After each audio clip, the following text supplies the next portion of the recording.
जानकारी लिया जाए वह जानकारी पूर्ण रूप से दिमाग में तब प्रवेश करेगी जब हम उस क्षेत्र में उतरेंगे। अब उस 80% को हमको कवर करना है जो हमारे दिमाग से क्रॉस हो गई है, दिमाग में सेव नहीं हो पाई। एक अच्छा वक्ता बनने के लिए काफ़ी अच्छा श्रोता बनना पड़ता है। साथियों, इस वाक्य का मतलब ये हुआ कि हम कोई भी कार्य में यदि माहिर और उस कार्य क्षेत्र का उस्ताद बनना चाहते हैं तो पहले उसको हमें डीपली गहराई से जाकर सीखना पड़ेगा, समझना पड़ेगा, अध्ययन करना पड़ेगा। उसके बाद जब हम उस क्षेत्र में उतरेंगे तब हम उस क्षेत्र के उस्ताद या उस क्षेत्र में एक्सपर्ट बन पाएंगे। कहने का मतलब ये है साथियों कि मान लीजिए हम तमाम जगहों पर अभी तक गए हुए, वीडियो बनाए, तमाम छोटे बड़े फार्मों का अनुभव लिए, तो वहाँ से कुछ न कुछ हमको सीखने को मिल रहा है और हम भी सीख रहे हैं, साथ साथ आप भी सीख रहे हैं। तो कहने का मतलब हमारा ये है कि अगर हम पशुपालन कर रहे हैं या करने की मान लीजिए पशुपालन हम करना चाहते हैं, जो हमारे साथी नए हैं इस क्षेत्र में, नए रूप में आना चाहते हैं, तो उनके लिए हम कहेंगे कि आप लोग जैसे मान लीजिए हम लोगों की जो वीडियो है, वीडियो तो आप बाकायदा डीपली कंप्लीट देखिए, जो लोग जानकारी देते हैं उनको बाकायदा सुनिए। उसके बाद व्यक्तिगत भी आपके आसपास या दूर दराज भी 100-200 किलोमीटर दूर भी कोई फार्म है तो वहाँ भी जाइए। ये मत सोचिए कि वहाँ जाएंगे समय बर्बाद होगा, खर्चा लगेगा, ऐसा कुछ नहीं। हम लोग भी जाते हैं दोस्तों, दूर दूर 100-100, 200-200 किलोमीटर दूर जाते हैं, जो अच्छे अच्छे फार्म का संचालन पिछले कई वर्षों से हो रहा है वहाँ का अनुभव लेते हैं। तो ऐसा नहीं है कि वहाँ जाते हैं तो बहुत सारा पैसा मिल जाता है, ऐसा कुछ नहीं। जो साथी जानते होंगे चैनल के हिसाब से आप लोगों को देखने पता चल रहा होगा कि अभी हमको उस हिसाब से उतना इनकम नहीं है। अच्छा खासा नुकसान करके, मतलब हमारे पास कुछ व्यवसाय और हैं उनको उस दिन बंद करके, और तब हम किसी दूर फार्म पे जाते हैं। किस लिए जाते हैं? कि वहाँ से हमको सीखने को मिले। और एक बात मैं और आपको क्लियर कर देना चाहता हूं दोस्तों कि बहुत जल्द ही मैं इस क्षेत्र में उतरने वाला हूं। बाकी जैसी बाबा विश्वनाथ की कृपा रहेगी, राघवेंद्र सरकार का आशीर्वाद जैसा मिलेगा, आप लोगों का जैसा आशीर्वाद होगा, तो मैं बहुत जल्द ही इस क्षेत्र में आऊँगा। लगभग जैसे सीखना एक क्रिया होती है, ये जीवन भर ख़त्म नहीं होती है। कोई भी आदमी कहे कि मैं 100% किसी क्षेत्र में दक्ष हूँ तो ऐसा बिल्कुल नहीं है, कुछ न कुछ अधूरा रह ही जाता है। मैक्सिमम मान लीजिए मोटी मोटी जो जानकारियाँ होती हैं वह लगभग हमने अचीव किया है, प्राप्त किया है, और जो कुछ बची रहेंगी आगे अगर कहीं स्थान और मिलेगा जाने को तो वहाँ से और सीखेंगे। लेकिन बहुत जल्द ही हम इस क्षेत्र में उतरेंगे साथियों, और बिल्कुल एकदम जीरो से स्टार्ट। जीरो का मतलब हम एक एवरेज इंसान हैं, आप लोग जान ही रहे हैं। बहुत ज़्यादा ना हमारे पास पूंजी है, ना बहुत ज़्यादा कुछ है। मतलब एक जीरो से लेके और अंत तक का पूरा प्रोसेस आपको बाकायदा वीडियो के माध्यम से बताएंगे।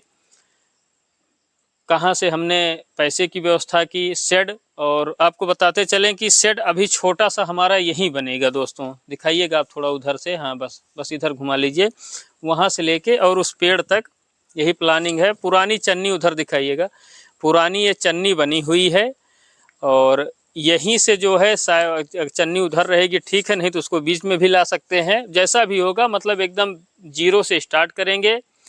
गायों के चयन संबंधित पूरी जानकारी आपको टाइम टू टाइम अपडेट कराते रहेंगे, क्योंकि जैसे अब सीखने में भी दो बातें आती हैं साथियों, एक प्रैक्टिकल होता है और एक थ्योरी होती है।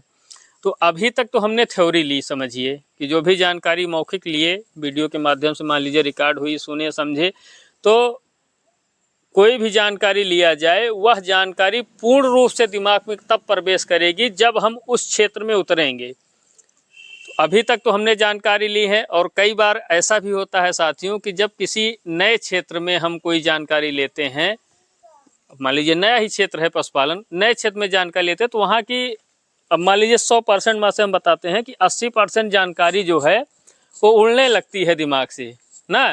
मतलब इधर से गई, इधर से निकली, ऊपर से क्रॉस होने लगी, 20% आती है।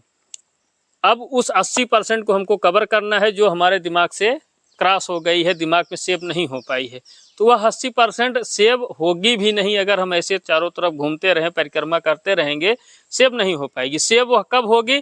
जब हम इस मैदान जंग में उतरेंगे, जब हम इस क्षेत्र में उतरेंगे, स्वयं अपना कार्य अपने हाथों से करना स्टार्ट करेंगे, हर बारीकियों को समझेंगे, तब वह 80% कवर हो जाएगा। 20% वह थ्योरी वाली, 80% प्रैक्टिकल हमारे दिमाग में प्रवेश कर जाएगा।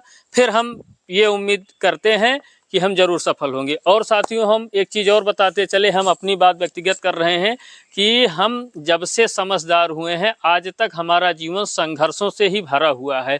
मतलब हमारे सामने हर एक दिन चैलेंज रहता है, हर एक समय चुनौती रहती है।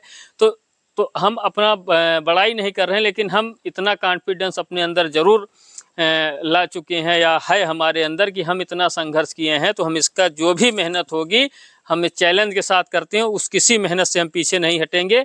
और जो भी मेहनत होगी हम उसको आसानी से, मतलब बिल्कुल सरलता रूप में करेंगे और ट्रायल करेंगे। 2-3 जानवरों से स्टार्टिंग होगी हमारी, कैसे क्या प्रोसेस रहेगा जल्द ही आप सभी को इस बारे में अवगत कराएंगे। पहले पैसे की प्रबंध, पैसा का भी प्रबंध हम कहाँ से करते हैं वह भी बताएंगे, गायों का चयन, पूरी जानकारी बताएंगे। और बस पुनः हम उसी टॉपिक पे चलने दीजिएगा, पुनः हम उसी टॉपिक पे घुमा के आ रहे हैं साथियों कि सीखना अगर है तो उसको प्रैक्टिकल और मौखिक या लिखित या थ्योरी जो भी आप समझें, दोनों चीज़ करेंगे तभी हम सीख पाएंगे। और इसी मेहनत से संबंधित, सीखने सिखाने से संबंधित एक छोटी सी वीडियो बनाए थे दोस्तों। आशा करते हैं वीडियो पसंद आई होगी। वीडियो पसंद आई हो तो वीडियो ज़रूर लाइक करें, चैनल पर नए हैं तो चैनल को सब्सक्राइब करें। मिलते हैं इसी तरह किसी दूसरी वीडियो में बढ़िया जानकारी के साथ। तब तक के लिए धन्यवाद। आपका दिन शुभ हो।